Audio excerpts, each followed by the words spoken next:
चलो भाई पढ़ना स्टार्ट करें। आवाज़। चलो कल क्या टॉपिक पढ़ा था? कल क्या पढ़ रहे थे हम? अच्छा हाँ, कंप्लीट होना था आज साहित्य ना, लिटरेचर। हमने देखा था कुछ बड़े लोगों के नाम, पुष्पदंत और श्रीधर। ये किसके थे? जैन। अगर बात करें आदिकाल की तो हमारे यहाँ क्या क्या लिखा गया था उस टाइम पर?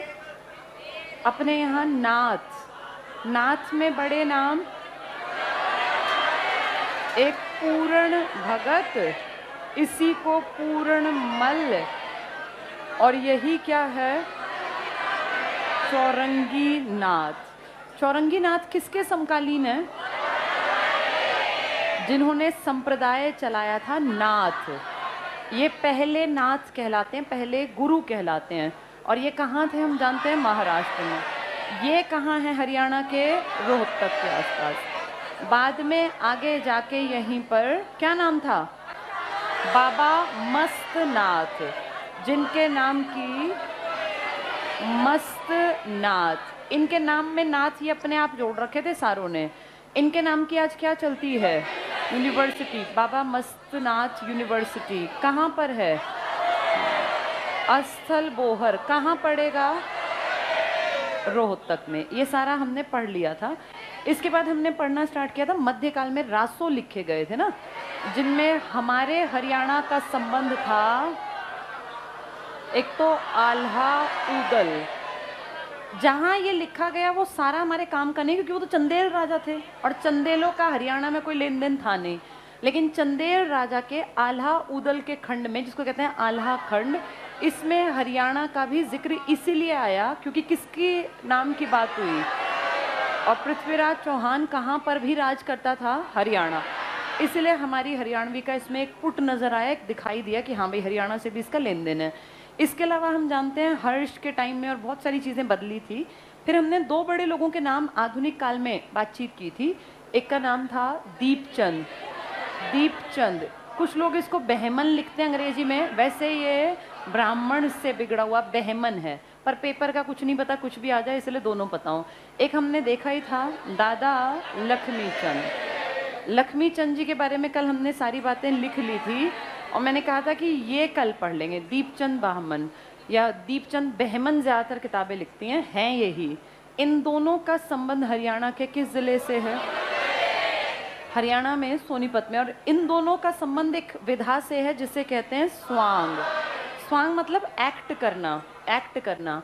ये स्वांग कोई आज की दिन नहीं है, बहुत पुराने टाइम में जब कबीर थे ना, कबीर या कह लो ये गुरु हुआ करते थे इनके पंजाब के, उस टाइम पर भी, हाँ उस टाइम पर भी ये स्वांग की परंपरा के साक्ष्य थे। लेकिन तब स्वांग ऐसा नहीं था जैसा आज है। आज जो स्वांग है इसकी अगर बात करें, इसको फोक थिएटर कहते हैं, क्योंकि बस आम लोगों के बीच में ये जाना जाता है। फोक, फोक मतलब जनता, तो ये लोक नाटक कह लो, लोक नाट्य, फोक थिएटर। इसके जन्मदाता दो बड़े नाम हैं। एक आदमी का नाम है किशन लाल भट्ट, किशन लाल भट्ट, और एक आदमी थे अली बख्श, अली बख्श। ये किशन लाल भट्ट हरियाणा के नहीं हैं, लेकिन अली बख्श हमारे यहाँ के, कहाँ के थे? रेवाड़ी के। अगर किताब में लिखा है तो लिखते हैं कि पहला जो श्रेय जाता है ना वर्तमान स्वांग को, वो किशन लाल भट्ट को। 200-250 साल पहले 1730 के आसपास की घटना है जब इन्होंने स्वांग को फेमस किया। औरंगजेब के टाइम तक लोग ना डरते थे, वैसे भी औरतों को तो बहुत ज़्यादा पर्दे में रखा जाता था, और औरंगजेब के टाइम ये स्वांग और ये सब पॉसिबल नहीं था। दबी कुचली ये व्यवस्थाएं चल रही थी कबीर के ज़माने से, कभी गुरु जो सिखों के गुरु थे इनके टाइम से। लेकिन अगर कहीं खुल के सामने कब आया, तो जब ये औरंगजेब मर गया इसके बाद 1730, ये 7 में मरा था ना, 1730 के बाद ये लोकल गांव के लेवल पे उभर के आने लगा। और इसमें सबसे पहला बड़ा नाम किसका है? किशन लाल भट्ट ने इसको यूपी की बेल्ट में फेमस किया, और यूपी का प्रभाव हरियाणा पे आना ही आना। आपके यहाँ रेवाड़ी के अली बख्श ने इसको सुधार के और बेहतर बनाया। तो फोक थिएटर का जनक अगर कहेंगे तो किशन लाल, लेकिन हरियाणा में जिसने सबसे बड़ा लेवल पे काम किया वो अली बख्श से। पर इन दोनों का नाम उतना प्रसिद्ध नहीं हुआ जितना इन दोनों का नाम प्रसिद्ध हुआ। किस किस का? दीपचंद ब्राह्मण का और दादा लक्ष्मीचंद। कारण था अली बख्श, आप नाम से पहचानो, मुस्लिम कम्युनिटी का प्रभाव था। और किशनलाल भट्ट भी आपके यहाँ के लोकल आदमी नहीं है, वो बाहर के हैं, तो उनकी बोली, उनका पहनावा, कहीं ना कहीं एक रिलेशन नहीं बन पाता। ये दोनों आपके हरियाणा के हैं। कहाँ के? सोनीपत। तो इन दोनों से लोगों को ज़्यादा रिलेट फील हुआ कि यार ये हमारे जैसे ही हैं, और इनकी भाषा, इनकी बोली, इनका जो एक्सेंट था बोलने का, वो सब लोगों को अपने जैसा लगा। इसीलिए इन दोनों का नाम ज़्यादा बड़ा है और इन दोनों के नाम पे ज़्यादा क्वेश्चंस बनते हैं। बाकी उनके नाम पे भी फोक थिएटर पूछेंगे इसका जनक, तो टिक करके आ जाना किशनलाल भट्ट। कुछ लोग अब एक और आदमी का नाम भी लेने लग गए हैं, वो मैं आपको लिखवा दूंगी कि भाई उसका भी कहीं ना कहीं योगदान था। प्रॉब्लम ये है कि इनके लिए कोई किताबें लिखने वाला तो था नहीं, तो ये तो बस अंदाजा है कि शायद इसने किया, शायद इसने किया। जो ज़्यादा प्रसिद्ध हुए उनके नाम आगे आ गए, जिन्होंने काम किया वो शायद में अटक के रह गए। तो उन शायद में ये लोग, दो लोग भी थे। अब देखो, दीपचंद ब्राह्मण के बारे में थोड़ा सा हम लिखेंगे। कल हमने पेज नंबर कितने तक पहुंचे थे? 181 पूरा कर लिया था ना? हाँ, इसका एक पॉइंट, लास्ट का पॉइंट तो पढ़ लिया था, नहीं पढ़ा था। हाँ, दीपचंद रह गया था। लास्ट पॉइंट देखो पेज 181 पर, इसको पूरा ही पढ़ लेते हैं। आधुनिक कालीन काव्य में अहमद बख्श थानेसरी, ये अली बख्श नहीं है, ये अलग आदमी है। ये अहमद बख्श थानेसरी क्यों लिखा है इसने अपने नाम में? थानेसर कुरुक्षेत्र, जबकि अली बख्श कहाँ है? रेवाड़ी में। इसके बाद अगली लाइन में टिक करना, दीपचंद, ये है दीपचंद ब्राह्मण या दीपचंद बहमन लिखते हैं। ताऊ सांगी, बाजे भगत, मांगे राम, सारे बड़े सांगी हैं ये। और अगले पॉइंट पर आ जाओ, अहमद बख्श, कौन अहमद बख्श? थानेसरी, अहमद बख्श थानेसरी। रामायण, इन्होंने थानेसरी रामायण प्रसिद्ध काव्य की रचना की। तो कहेंगे रामायण हरियाणा में निम्न में से किसने लिखी? अब इस आदमी का नाम अहमद बख्श है, किस कम्युनिटी के लग रहे हैं? मुसलमान। लेकिन देखो रामायण के ऊपर काम किया। अहमद बख्श थानेसरी नाम से मुसलमान है, पर हरियाणा में रामायण पे काम किया। ये इंपॉर्टेंट पॉइंट है। अगला टिक करना, दीपचंद बहमन सोनीपत जिले के कहाँ के थे? कौन सा गांव? सिहरी खांडा। लिख लो यहाँ, सेहरी खांडा, सिहरी खांडा, या खांडा भी लिख देते हैं, सेहरी खांडा, सेहरी खांडा, यहाँ के निवासी थे ये। यहाँ भर लेना बीच में, निवासी थे। इन्हें हरियाणा का पहला आधिकारिक संगीतकार, जिसने कि बहुत तरीके से, सलीके से चीज़ों को प्रेजेंट किया, आधिकारिक संगीतकार या सांगी माना जाता है। तो पहला आधिकारिक संगीतकार कौन है यहाँ? दीपचंद। दीपचंद का नाम पहले आएगा, किसका नाम बाद में आएगा? इन्हें हरियाणा का शेक्सपियर और कालिदास दोनों कहा जाता है।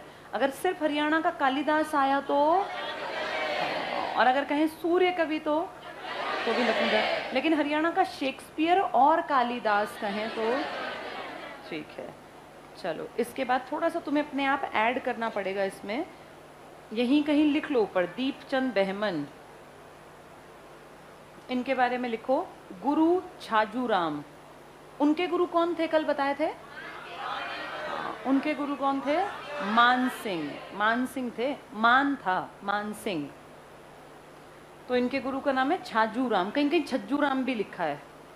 छाजू राम ये गुरु हैं, छाजू राम। एक खास बात और बताती हूँ, अंग्रेजों ने देखा कि भाई लोग दीपचंद की बात बहुत ज़्यादा सुनते हैं, दीपचंद को लोग दूर दूर से। अच्छा, इससे पहले एक और बात सुन लो, दीपचंद स्टार्टिंग से स्वांग में इंटरेस्टेड नहीं थे। पहले ये भगवत गीता का पाठ करते थे, जगह जगह बैठते, गांव में लोग इकट्ठे होते और ये गीता का पाठ पढ़ते, तो लोगों को अच्छा लगता। एक बार ऐसा हुआ, ये गीता का पाठ कर रहे थे, बहुत लोग बैठे थे गाँव के, वहीं साइड में कोई मंडली आ गई स्वांग करने, तो इन्होंने देखा इनका गीता पाठ छोड़ के लोग स्वांग देखने भाग गए। तो बड़ा इनको फील हुआ कि देख, लोगों को जो है भक्ति में विश्वास नहीं है, ये स्वांग में इनका विश्वास है। फिर इन्होंने डिसाइड किया कि मैं भी छोड़ के इस काम को, और अच्छी बातें किसके थ्रू लोगों तक पहुंचाऊंगा? स्वांग। यानी ये आदमी जो पहले भक्ति करता था, ये सब छोड़ छाड़ के किस विधा की तरफ चल पड़ा? स्वांग। वहाँ से फिर इन्होंने धीरे धीरे अपनी पकड़, ज्ञान पहले से था, बस एक्ट करना और सीख लिया, तो वहाँ से स्वांग की तरफ मुड़ गए। और फिर एक्टिंग भी आ गई, गाना भी आता है और ज्ञान भी है। आवाज़ में करकराहट है बहुत ज़्यादा, तो इसका फ़ायदा देखो अंग्रेज कैसे उठाएंगे। अंग्रेज देखेंगे भाई इंडियंस को फर्स्ट वर्ल्ड वॉर में भर्ती करना है। आप सब जानते हो ताकतवर लड़के हरियाणा पंजाब के थे, और फर्स्ट वर्ल्ड वॉर में भर्ती के टाइम लोग भागते थे कि हम नहीं भर्ती होंगे। उस टाइम पे इनको पकड़ पकड़ के भर्ती करवाने के लिए, जिनको ये अपना लीडर मानते हैं, गुरु मानते हैं, उनको कहा जाता था कि आप कहो कि भाई वहाँ चले जाओ, देश के लिए ऐसा करो वैसा करो, तो ये आएंगे। अंग्रेजों की हम क्यों मानेंगे? तो इन्होंने देखा कि बहुत ज़्यादा लोग किसकी सुनते हैं, तो दीपचंद को कहा गया कि आप एक काम कीजिए, ऐसी रागनी, ऐसा स्वांग लिखो कि लोग जो है आपकी रागनी सुन के, स्वांग देख के और भर्ती के लिए चल पड़े। तो दीपचंद ब्राह्मण ने, दीपचंद बहमन ने एक स्वांग की रचना की थी। रागनी लिखी मतलब स्वांग में एक्ट आउट किया, और उस रागनी को जब पढ़ा गया, जब इसने पढ़ा, तो वहाँ जितने नौजवान लड़के बैठे थे ना, सबके मन में आया कि हाँ, हमें जो है फर्स्ट वर्ल्ड वॉर में अपने देश के लिए लड़ने के लिए जाना चाहिए। उसमें कुछ लाइन इस तरह की लिखी गई कि उनको लगा यहाँ तो हम भूखे मरते हैं, और अंग्रेजों के वहाँ जाएंगे लड़ने तो सूट वूट मिलेगा, मज़े आएंगे, अच्छी ज़िंदगी होगी। तो वहाँ से दीपचंद बहमन अंग्रेजों की नज़रों में थोड़ा सा चढ़ गए, और इसीलिए इनको बड़ी उपाधि दी गई थी, राय साहब की।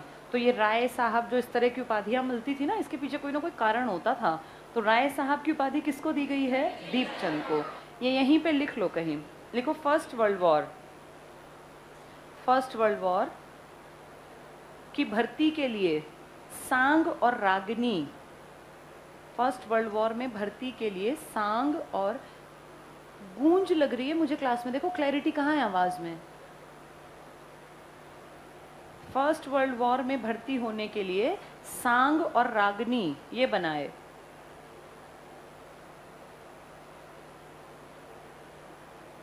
ठीक है, यहां लिख लो राय साहब, ये उपाधि मिली थी, राय साहब की उपाधि।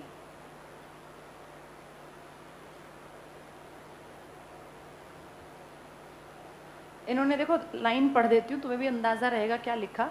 इन्होंने लिखा, लड़कों को कहा कि भर्ती होले रहे थारे बाहर खड़े रंगरूट। अंग्रेजों में जो सैनिक होते हैं, हमारे यहाँ भी तो रंगरूट कहलाते हैं। लिखा क्या?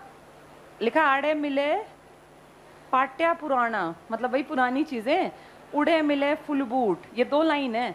फिर पूरी गाथा गा दी कि यहाँ रहोगे तो तुम्हें खाने को भी नहीं मिलेगा, फटे पुराने कपड़े पहनोगे, वहां जाओगे बढ़िया वर्दी, बंदूक ताने, और तुम्हारा नाम, तुम्हारा जज्बे को सब सलाम करेंगे।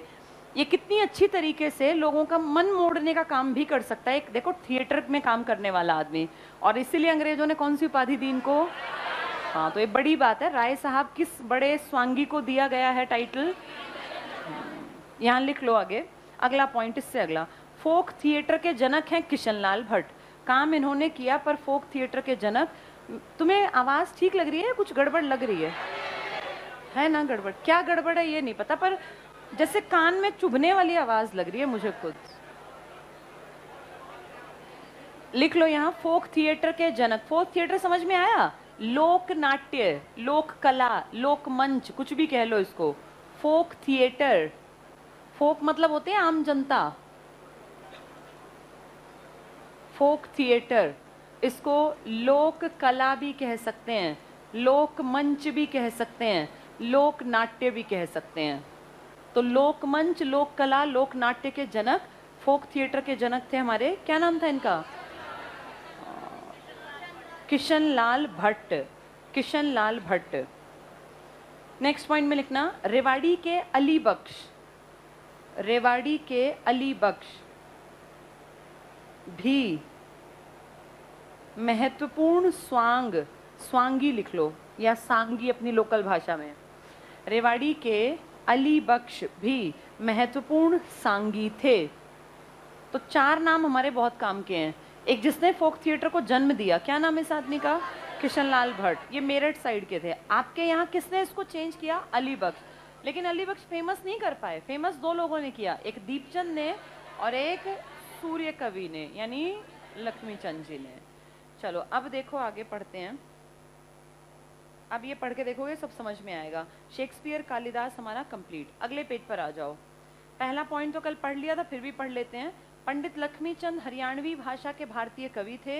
इन्हें सूर्य कवि और हरियाणा का तानसेन, अगर कहें हरियाणा का कालिदास और शेक्सपियर, हाँ, लेकिन अगर सिर्फ हरियाणा का कालिदास कहें ना तो लक्ष्मीचंद है। ये लिख लो इसके पास, हरियाणा का कालिदास, कालिदास शेक्सपियर दोनों आए तो दीपचंद, और सिर्फ कालिदास आया तो ये, सूर्य कवि आया तो भी यही हैं, और तानसेन आया तो भी यही हैं। तानसेन कहाँ के थे? मध्य प्रदेश के, एमपी के। तानसेन पुरस्कार मिलता है आज भी, मध्य प्रदेश सरकार देती है। तो हरियाणा का तानसेन कौन है? यानी लक्ष्मी चंद जी के टाइटल बहुत सारे हैं, सूर्य कवि भी यही हैं, तानसेन भी यही हैं, कालिदास भी यही हैं। लेकिन कालिदास और शेक्सपियर आ गए तो दीपचंद। दीपचंद जी को अंग्रेजों ने क्या उपाधि दी? कौन से वर्ल्ड वॉर में अंग्रेजों की प्रशंसा की? ठीक है, चलो आगे पढ़ते हैं। हरियाणा के प्रसिद्ध साहित्यकार अब हैं जिनके नाम आपको पढ़ने हैं। इनमें से कुछ के नाम आपको आते हैं, कुछ के रट्टे भी मारने पड़ते हैं, क्योंकि नाम कुछ समझने की चीज नहीं होता। पहला पॉइंट देखो, गोरखनाथ, ये तुम जानते हो। कौन गोरखनाथ? महाराष्ट्र में था गोरखनाथ। नाथ संप्रदाय के 9 इंपॉर्टेंट हुए, जिनमें से ये पहले थे, ये टिक कर लो। हरियाणवी में अनेक राग, भजन आदि लिखे। इनके पद और राग तो याद होने से रहे, एक आइडिया ले लो। 50 एक राग लिखे हैं और लगभग 200 इन्होंने पद। राजा राम शास्त्री, बहुत इंपॉर्टेंट आदमी। राजा राम शास्त्री ने आपके हरियाणा में क्या किया? सबसे पहले उपन्यास। उपन्यास को क्या बोलते हैं? नॉवल। हरियाणा में नॉवल किसको पढ़ने का टाइम और कौन लिखने वाला? लेकिन इस आदमी ने पहली बार एक एग्जाम्पल सेट किया, उपन्यास लिखा, नॉवल लिखी, और नॉवल का नाम था झाड़ू फिरी। झाड़ू फिरी। फिर इसके बाद फफा कुटनी, है ना, पद्य की रचना भी की, कविताएं भी लिखी। ये टिक कर लो, राजा राम शास्त्री। हरियाणवी में पद्य लिखने की परंपरा चलाए रखने में मुख्य भूमिका। पद्य लिख लो, ये टिक कर लो, पद्य मतलब कविता। हरियाणवी भाषा का पहला उपन्यास झाड़ू फिरी और फफा कुटनी, ये अन्य उपन्यास। तो हरियाणा में उपन्यासों का पिता किसको कह देते हैं? हाँ, ये थोड़ा सा दिमाग यूज करते हैं, हर चीज पढ़ी ना हो तब भी अंदाजा लगाना होता है। उपन्यास का पिता कहलाते हैं हमारे राजा राम शास्त्री। संत गरीबदास, कल बताया था मैंने, गरीबदास, इनके बेटे, फिर जैतराम, फिर उनके दोस्त नित्यानंद वगैरह, सबने इनको गरीबदासी, जो है ना एक ट्रेंड चल गया, संत थे ये। पढ़ के देखो, संत गरीबदास। इनका जन्म छुड़ानी झज्जर में 1717, किसके मरने के बाद हुआ? औरंगजेब के। औरंगजेब के मरने के बाद लोकल चीजें आगे बढ़ी, वरना वो बड़ा कट्टर आदमी था, वो किसी को गाने और नाचने नहीं देता था। ये टिक कर लो, 1770 में छुड़ानी झज्जर में हुआ। हरियाणवी भाषा में अनेक कविताएं लिखी, हरियाणवी भाषा में अमृतवाणी की रचना की। तो आपके यहाँ 1717 में हरियाणवी में लिखने वाला एक बड़ा संत कौन था? गरीबदास। कहाँ जन्मे हैं? छुड़ानी। कहाँ पड़ेगा? झज्जर। 1717। इनका बेटा और उस बेटे का दोस्त, फिर सब इनको कॉपी करेंगे। अगला पॉइंट देखो, जैतराम, ये इनका बेटा है। गरीबदास के पुत्र, उच्च कोटि के साहित्यकार। 25 किताब लिखी थी इनके बेटे ने, टिक करना। लगभग 25 पुस्तकों की रचना की, अपनी कविताएं हरियाणवी भाषा में लिखी। तो बाप बेटे दोनों का बहुत बड़ा योगदान है। पिताजी का जन्म कब हुआ था? 1717, छुड़ानी झज्जर में। क्या नाम था? संत गरीबदास। का बेटा कौन है? कितनी किताब लिखी है इन्होंने? 25 लिखी है, हरियाणवी में काम कर रहे हैं। संत नित्यानंद, नित्यानंद ये लगा लो इनके चेले हैं, इनको बहुत मानते हैं गरीबदास को। गरीबदासी एक संप्रदाय बन गया था, ये टिक करना। नंद, नित्यानंद, नंदलाल असली नाम था। गरीबदासी साहित्यकारों में संत नित्यानंद सबसे ऊपर का स्थान रखते हैं। तो गरीबदासी साहित्यकारों में इनके बेटे का नाम नहीं है, इनके बेटे ने अलग से काम किया। इनके नाम पर गरीबदासी साहित्यकारों में नंबर 1 कौन बना? नित्यानंद। इनके बेटे का नाम क्या था? जैतराम। जैतराम ने कितनी किताब लिखी है? छुड़ानी में 1717 में कौन जन्मा? गरीबदासी में नंबर 1 कौन है? गरीबदासी में जो नंबर, हाँ, नित्यानंद। ठीक है, इसके बाद दयालदास, टिक कर लो। ये जैतराम के समकालीन। कौन जैतराम? गरीबदास का पुत्र, जिसने कितनी किताब लिखी? 25। ये उसका संगी साथी दयालदास। तो जैतराम और दयालदास इकट्ठे हैं, और गरीबदासी में सबसे बड़ा नित्यानंद है, जो एक तरह से गुरु के रूप में देखते हैं। किसको? गरीबदास को। इसके बाद गुलाम कादिर पे आ जाओ, नाम से पहचानो। गुलाम कादिर, बताओ क्या है ये? मुस्लिम है। इन्होंने प्रेम के ऊपर बहुत कुछ लिखा, टिक करना। सूफी कवि और साहित्यकार। सूफी और संत में क्या अंतर होता है? सूफी क्या होते हैं और संत क्या होते हैं? संत हिंदुओं में होते हैं और सूफी मुसलमान। बस ये अंतर नहीं है, इनमें एक बड़ा अंतर पता है क्या है? संत जो है ना, वो परमात्मा को, भगवान को मेन कैरेक्टर मानते हैं कि भाई भगवान, जैसे हर कोई भगवान की तरफ जाना चाहता है, सूफी भी भगवान को बहुत मानते हैं, मतलब अपने शब्दों में जो भी ये माने, अल्लाह या जो भी है, पर इनका जब ये पोर्ट्रे करते हैं ना, तो ये अपने आप को ऐसे पोर्ट्रे करते हैं कि भाई हम नीचे हैं और परमात्मा ऊपर है, और ये ऐसे चाहते हैं कि परमात्मा हम तक आए। इनकी भाषा में अब जैसे जिसको ये जिसकी पूजा कर रहे हैं कि वो हम तक आए, तो इनका और हमारा थोड़ा सा सोच का फर्क है। दोनों अपनी भक्ति करते हैं, भक्ति में ये भी लीन रहते हैं। तुमने मूवीज में देखा वाइट वाइट कपड़े पहन के, सिर पे काली टोपी पहन के नाचते रहते हैं, घूमते रहते हैं, वो सूफी तो होते हैं। सूफी है गजलों में और इनमें देखा वाइट से कपड़े पहन के भगवान को ऐसे गोल गोल घूमते रहते हैं, वो सूफी हैं। हमारे यहाँ क्या होते हैं ये संत, जैसे हमारे यहाँ ये कमंडलधारी और ये भगवा कपड़े पहने और लटाएं बढ़ाए कुंडलधारी, ये सब क्या हैं? संत।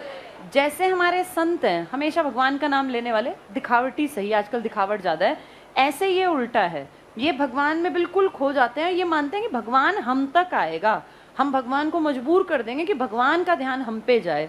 हम ये सोचते हैं भगवान सबसे ऊपर है, भगवान की कृपा दृष्टि हम तक पहुँचे।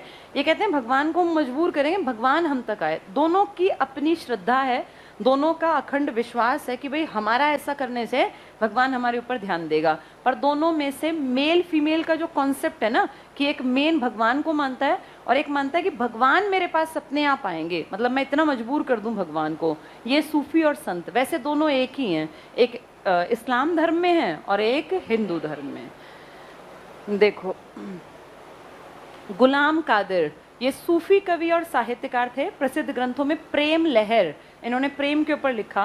प्रेम वाणी, अंडरलाइन कर लो ये, प्रेम प्याला और इंतखाब जोगे सागर। इंतखाब जोगे सागर ये इंपॉर्टेंट रचना है इनकी, इंतखाब जोगे सागर, ये प्रसिद्ध ग्रंथ हैं। तो गुलाम कादिर इन्होंने प्रेम से जुड़ा प्रेम प्याला, प्रेम वाणी, प्रेम लहर और इंतखाब जोगे सागर ये लिखा। सादुल्ला, ये बड़ा नाम है, मेवात के आसपास। सादुल्ला फिर समझ गए मुस्लिम हैं, इनका इलाका भी लिखा मिलता है। कहाँ के हैं ये? मेवात। तो सादुल्ला आए तो मेवात टिक कर देना, ये टिक कर लो मेवात। प्रमुख रचना टिक करो महाभारत। एक ने रामायण लिखी थी, क्या नाम था उनका? हाँ, अहमद बख्श थानेसरी। अहमद बख्श क्या महसूस कराता है? मुस्लिम थे, ऐसे ये भी मुस्लिम है। नाम क्या है इनका? सादुल्ला। डबल टिक कर लो महाभारत। महाभारत, इससे ये दिखता है कि हिंदू मुसलमान एक जैसे ही थे पहले, ये बाद में अंतर अंग्रेजों ने पैदा किया और इसको जहर की तरह घोल गए। सादुल्ला की महाभारत। आगे पढ़ लो। इनके साहित्य में हरियाणवी का पुट विशेष तौर पर रहा। तो सादुल्ला किस इलाके के हैं? मेवात के। क्या लिखी इन्होंने? महाभारत। ताऊ सांगी सिर्फ पढ़ लो। ताऊ सांगी ने रुक्मिणी विवाह जैसे ग्रंथों की रचना की, हरियाणवी भाषा में कविताएं। हरिदास टिक करना, राजा रतन सेन इसकी रचना की। ये ताऊ सांगी के समकालीन थे, हरियाणवी भाषा में कविताएं। संत आत्मानंद सिर्फ पढ़ लो, भजन पद और गीत लिखे। हरदेव दास ने हरियाणा के वरिष्ठ साहित्यकार। सबके नाम याद नहीं हो सकते, ऐसा पॉसिबल नहीं कि हम सारा रट्टा मार लें, वो हो नहीं सकता।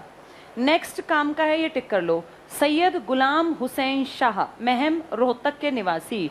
इन्हीं को गुलाम जिलानी भी कहते हैं, लिख लो यहाँ, गुलाम जिलानी, रोहतकी गुलाम जिलानी।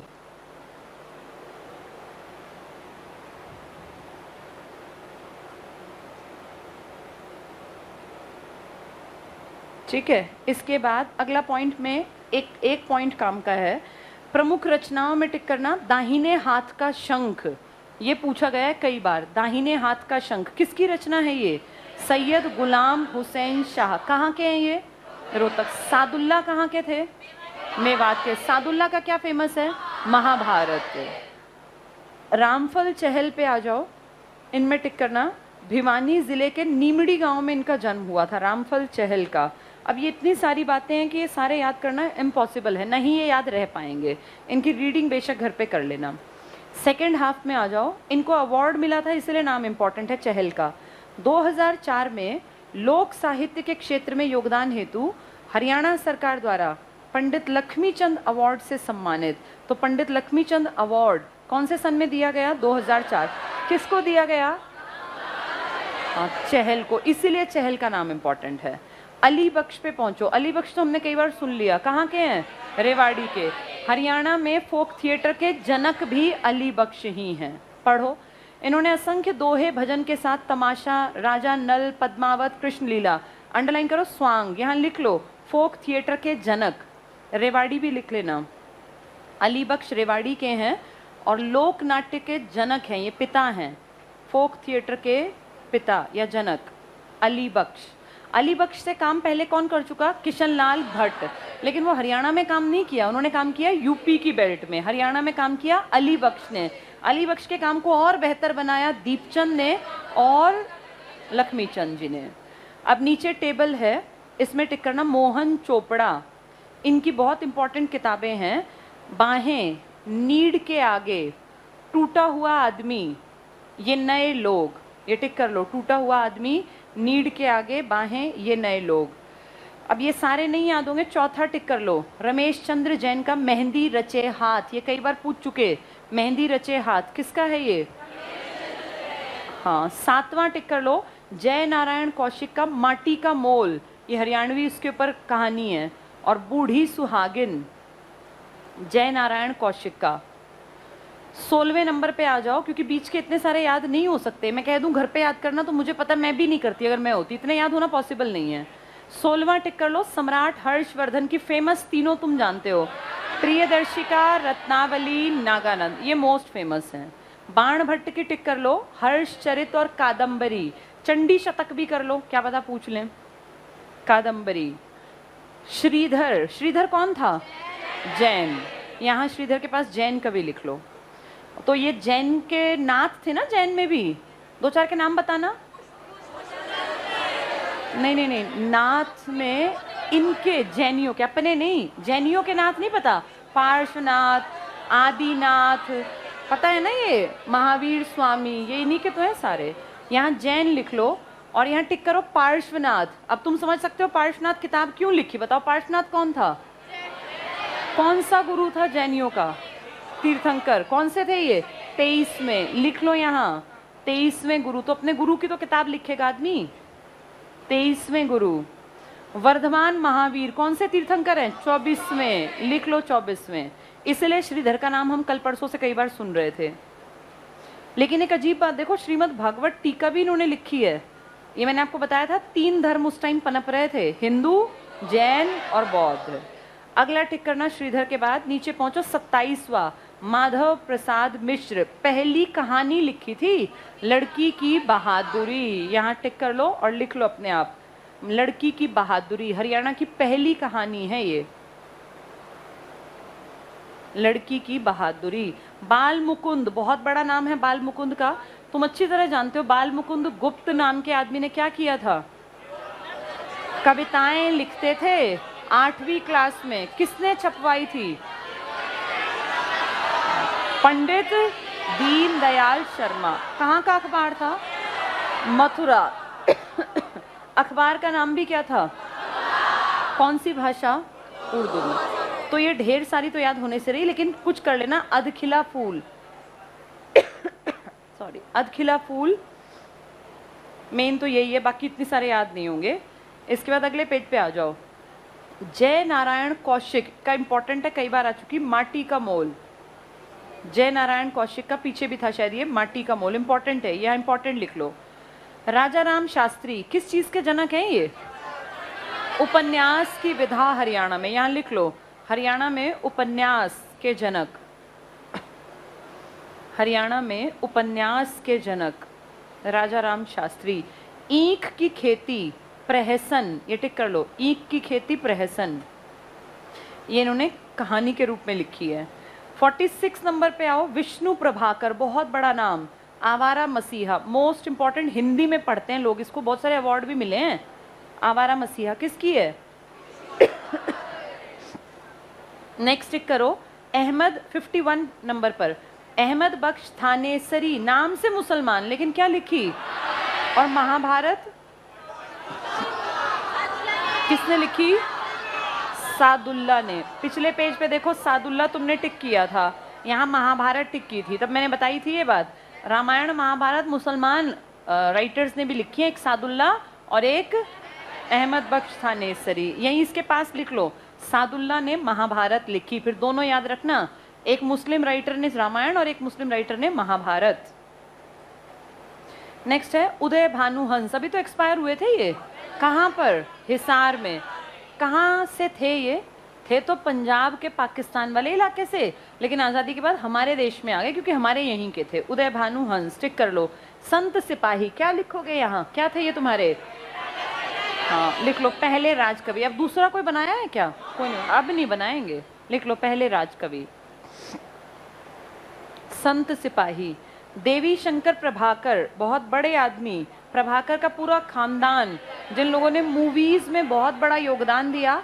और बहुरानी पहली सफल फिल्म, चंद्रावल आज तक की हरियाणा में बनने वाली सबसे ज्यादा चलने वाली फिल्म, जिसको ब्लॉकबस्टर कहा गया था। इतना पैसा कमाया, कहते हैं एक थिएटर से सारी लागत आ गई थी, फरीदाबाद के गगन सिनेमा हॉल से, और फिर यूपी हरियाणा राजस्थान में बहुत चला ये टिक कर लो। देवी शंकर प्रभाकर। यहाँ लिख लो मूवी, इनका मेन काम मूवी में था, प्रोडक्शन का, राइटिंग का, सब काम करते थे ये। हरियाणा एक सांस्कृतिक अध्ययन किताब लिखी इन्होंने कि कैसे कैसे हरियाणा में कला की तरफ लोग मुड़े। मूवी भी तो कला का ही पार्ट है। पंडित श्रीराम शर्मा, कौन था वो श्रीराम शर्मा? तिलक लगा के पांच सत्याग्रहों में गांधी के साथ चलने वाले पंडित श्रीराम शर्मा। हरियाणा का इतिहास लिखा, मोस्ट इंपॉर्टेंट लिख लो यहाँ। और क्या लिखा था? हरियाणा के नवरत्न। ये 5 सत्याग्रहों में शामिल होने वाले पहले हरियाणवी थे। बहुत बड़ा नाम है पंडित श्रीराम शर्मा का। ठीक है। अरुण जैमिनी, ये तो अभी भी हैं, हास्य कवि के रूप में जाने जाते हैं। झज्जर टिक कर लो। हंस गोला टिक कर लो इनकी। इसके बाद बाकी ये सारे याद हो नहीं सकते। जैन साहित्य पे आ जाओ, बताओ कौन 2 बड़े आदमी थे? पुष्पदंत और श्रीधर। श्रीधर हमने देखा पार्श्वनाथ पे किताब लिखी, महावीर स्वामी पे, लेकिन दूसरी तरफ गीता पे भी काम किया। इसमें टिक करना। जैन में सबसे मोटा देखो लाइन में लिखा है, पहले पढ़ लेते हैं। हरियाणा के साहित्य में जैन साहित्य का महत्वपूर्ण योगदान रहा। अनेक लोकोपकारी जैन आचार्यों ने अपने जीवन का बहुभाग सर्वजनहित कारक साहित्य की रचना में व्यतीत किया।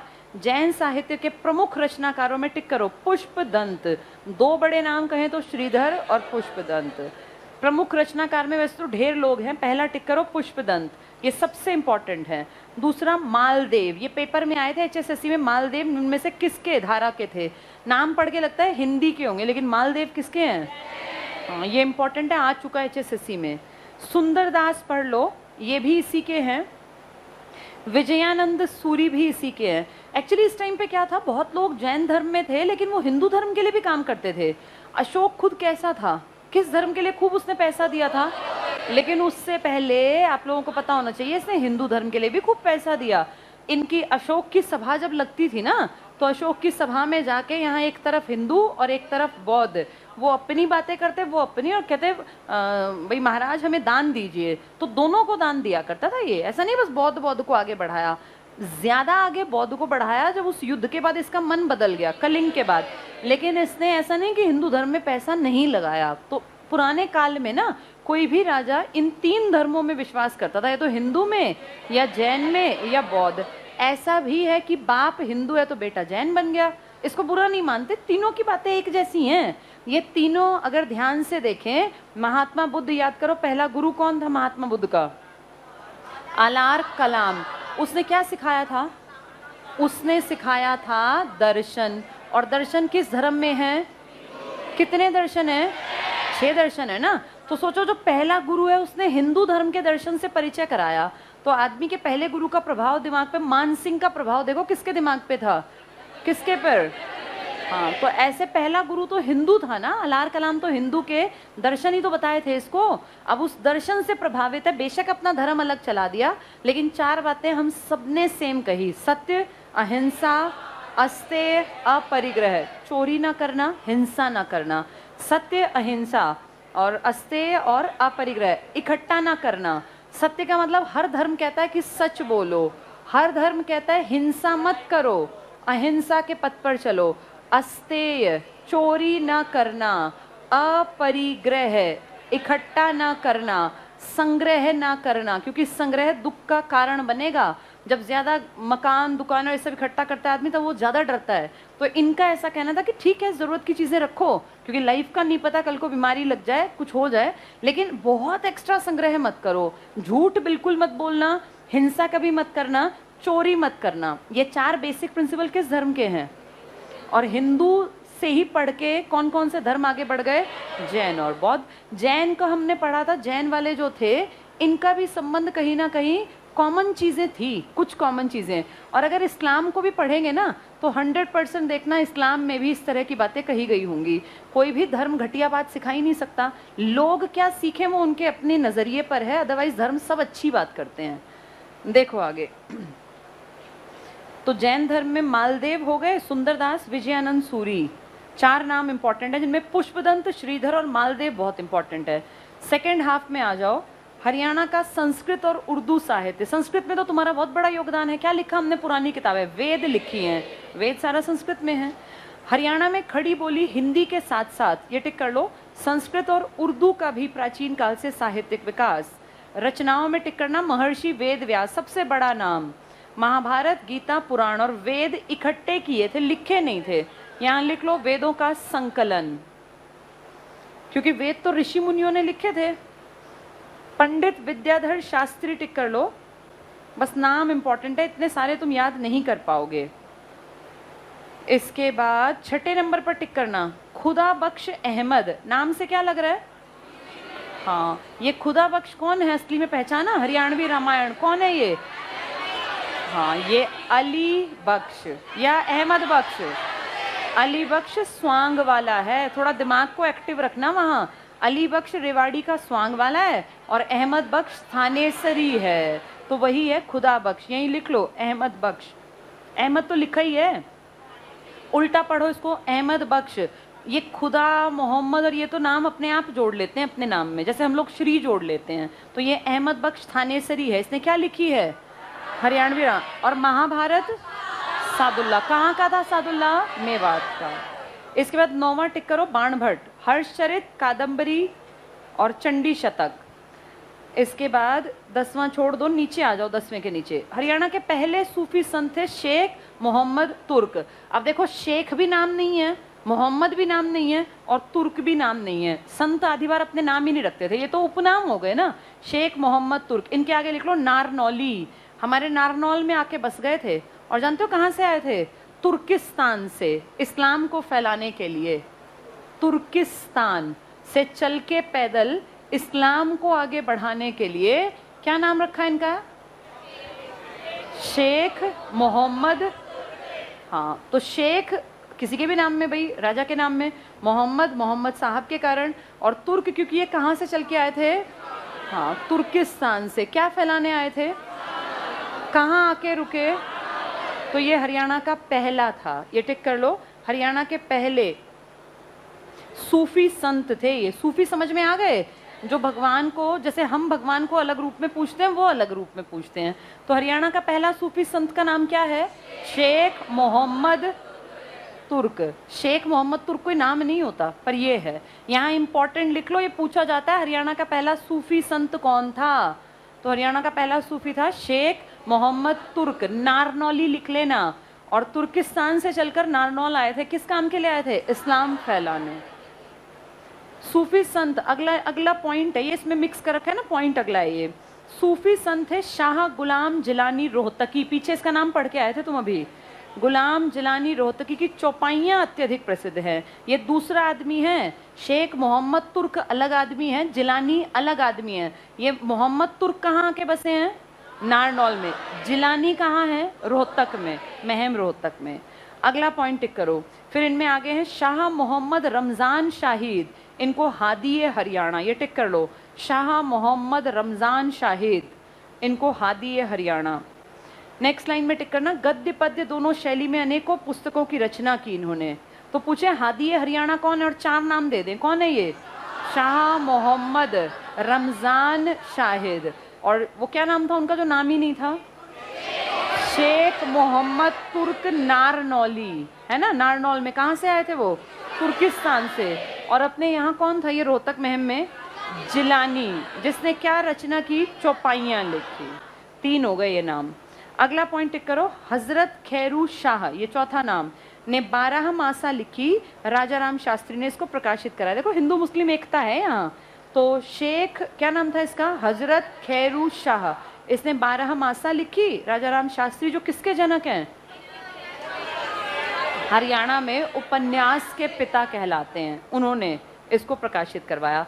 सूफी संत शाह गुलाम जिलानी, कौन है ये जिलानी, अभी 2 बार इसका नाम आया, रोहतक, इसकी रोहतक की चौपाइयों में प्रसिद्ध है। रोहतक में आके बसे इसलिए नाम पड़ गया।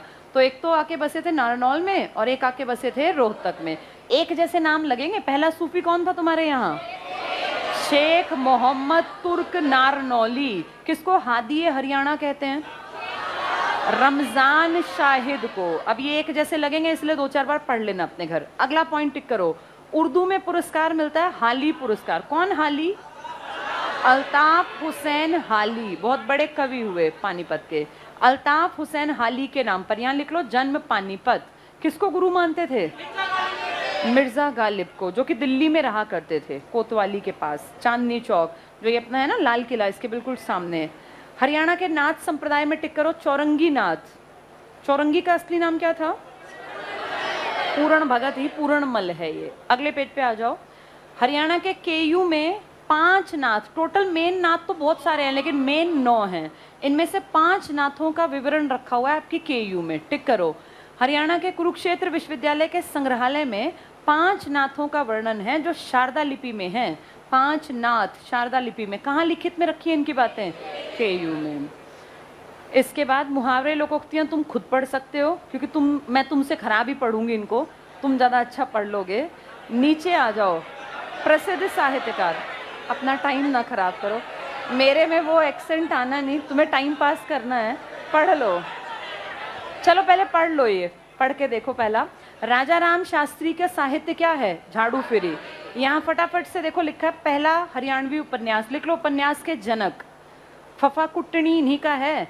एक मुस्लिम आदमी की लिखी चीज को इन्होंने बाद में प्रकाशित करवाया था। पीछे पढ़ रहे थे ना तुम, क्या नाम था उस आदमी का, पीछे मोड़ के देखो, अजीब सा नाम था, हजरत खैरू। हजरत खैरू शाह की 12 मासा, यहाँ लिख लो, इनके पीछे विशेष विवरण में लिखो, हजरत खैरू शाह की 12 मासा इन्होंने प्रकाशित करवाई। हजरत खैरू शाह की 12 मासा इन्होंने प्रकाशित करवाई। नेक्स्ट देखना, संत गरीबदास। गरीबदास की एक पूरी फिर परंपरा चली थी। इनका बेटा कौन था, जैतराम। इनको किसने, इनके जो चेले हुए उनमें सबसे बड़ा नाम किसका था, नित्यानंद का। चलो टिक कर लो, गरीबदास। जन्म छुड़ानी में, झज्जर में 1717, और ये बड़ा नाम था इनका। गरीबदासी संप्रदाय चला बाद में। गुरु गोरखनाथ। गोरखनाथ हरियाणवी राग और भजन, क्या लिखना चाहिए यहाँ, गोरखनाथ था अपने यहाँ या चौरंगी नाथ, गोरखनाथ के शिष्य थे वो, शिष्य नहीं मतलब समकालीन थे। यहाँ लिख लो, गोरखनाथ का लिखो, जन्म महाराष्ट्र। हाँ, नाथ से शुरुआत यहीं से हुई थी, नाथ सबसे पहले गोरखनाथ थे। हरियाणवी राग और भजन लिखा है ना, इसके सामने लिख लो, क्या लिखोगे, चौरंगी नाथ, क्योंकि वो हमारे यहाँ स्पेशल थे। गोरखनाथ आपके यहाँ स्पेशल नहीं थे पहले वो। चौरंगी नाथ, जहाँ लिखा है हरियाणवी राग और भजन, चौरंगी नाथ। और एक और का नाम क्या लिखोगे, मस्तनाथ। 2 नाथ थे 9 में से तुम्हारे यहाँ, चौरंगी नाथ और मस्तनाथ, राग और भजन। संत नित्यानंद, बताओ नित्यानंद किसके, गरीबदास के सबसे ऊपर थे ये, टिक कर लो। सत्य प्रकाश, सिद्धांत प्रकाश 12 खड़ी, यहाँ लिख लो, गरीबदासी संप्रदाय में सर्वोच्च, गरीबदासी संप्रदाय में सर्वोच्च नित्यानंद। जैतराम पे आ जाओ, किसके बेटे हैं ये, कितनी किताब लिखेंगे, 25, चेक कर लो। गरीबदास के पुत्र 25 किताबें लिखी। दयालदास सिर्फ पढ़ लो, संत जैतराम के समकालीन है। जैतराम किसका बेटा है, गरीबदास, और गरीबदास के अनन्य भक्त थे, ये टिक कर लो। गुलाम कादिर, गुलाम कादिर पीछे पढ़ के आए ना हम कितना सारा, गुलाम कादिर, गुलाम कादिर पढ़ना। प्रेम लहर, प्रेम रानी लिखा है, क्या लिखना चाहिए, प्रेम वाणी, लिख लो ये, प्रेम वाणी। प्रेम प्याला और इंतखाब जोगे सागर, प्रेम से संबंधित, ये मैंने पीछे भी बताया, इंपॉर्टेंट है। गुलाम कादिर टेबल में लिखे सारे इंपॉर्टेंट हैं। सादुल्ला कहाँ के थे? मेवात। हमारे लिए खास क्या है? महाभारत लिखिए, टिक कर लो महाभारत। मेवाती क्षेत्र के वरिष्ठ साहित्यकार। ताऊ सांगी पीछे पढ़ के आए थे, रुक्मणी विवाह। हरिदास उतने नाम याद रहेंगे नहीं पर देख लेना, राजा रतन सेन। सैयद गुलाम हुसैन शाह, दाहिने हाथ का शंख, ये पीछे भी टिक कर आया था तुम्हें, अंडरलाइन कर लो ये।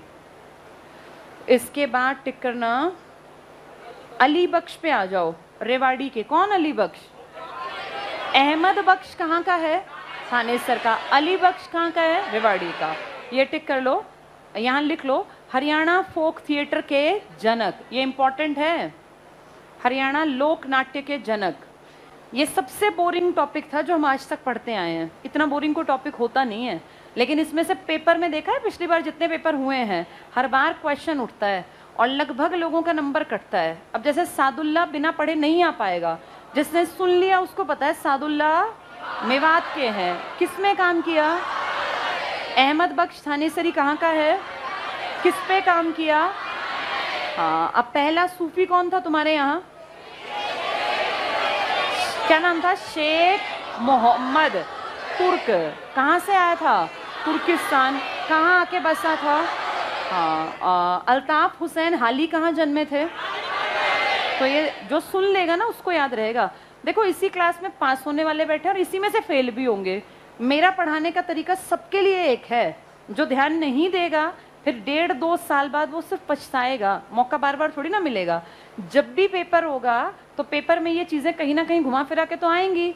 उस टाइम पे पास होने और फेल होने वाले में बस यही अंतर होगा कि कौन ध्यान दे रहा था, कौन घर जाके भी पढ़ लेगा। अब इस टॉपिक को ऐसा तैयार कर लेना कि पेपर में कहीं से कुछ आए तुम्हारा नंबर ना कटे। सब कुछ तो मैंने नहीं कहा ना, मैंने कहा कि टिक मार्क करो। मैं खुद अपने आप को एक स्टूडेंट मान के पढ़ती और पढ़ाती हूँ कि अगर मैं होती तो मैं भी नहीं रट पाती इतना। ये लॉजिकल नहीं है कि सारे नाम याद करें, पर जिन लोगों का नाम बड़ा है वो पढ़ के जाने होते हैं, वो सब मैंने तुम्हें टिक मार्क करा दिया। अब जिनका अब पढ़ने में ध्यान नहीं था ना, ये गारंटीड अपने आप हो नहीं सकता, बहुत ज़्यादा बोरिंग चीज़ है, कैसे मज़ा आएगा? कुछ इसमें ना हमें आगे का पता ना पीछे का, बस रटने भर हैं। फिर भी मैंने कोशिश की बार बार बोल के कि तुम्हारे दिमाग में ये बैठ जाए। अब जिनके में नहीं बैठा उनका भगवान भी मालिक नहीं है। चलो आगे देखो, अली बख्श हमने टिक कर लिया, फोक थिएटर के जनक हरियाणा में। अहमद बख्श, कौन है अहमद बख्श? थानेसरी, यहाँ लिख लो थानेसरी। रामायण लिखी इन्होंने, और हमारी महाभारत किसने लिखी? सादुल्ला। ऊपर सादुल्ला के पास महाभारत लिखा हुआ था, दोनों इंपॉर्टेंट हैं ये। ठीक है, समझ में आ गए सबको ये? बस ये टॉपिक हमारा पूरा 10-5 हो गए। अब तुम्हारे जो टॉपिक बचे हैं ना, मंडे को करा दूंगी। मिट्टियों का एक टॉपिक बच गया और एक खनन का टॉपिक, खनिज का। संसाधन तो करा दिए बिजली वाले, 2 टॉपिक कोशिश करके मंडे ट्यूसडे में जो मेन टॉपिक है ना ये निपटवा दूंगी। अब इसको फिर खत्म करके रख देंगे। जब पेपर आएगा ना, अब जब भी पेपर होगा कुछ नहीं पता अभी, उस पेपर के टाइम में तुम्हें सारा करंट अफेयर्स पढ़ा दूंगी, जब तक का जनवरी से लेके और तब तक का जब पेपर होगा। उस टाइम कम से कम 15 से 20 दिन तो करंट अफेयर्स पे देने पड़ेंगे। ये अब तुम्हें अपने पार्ट पे तैयार करके रख लेना है, तब फिर जल्दी जल्दी बस रिवीजन कर देना। चलो, मुहावरे तुम खुद पढ़ लेना, तुम मुझसे अच्छे पढ़ लोगे।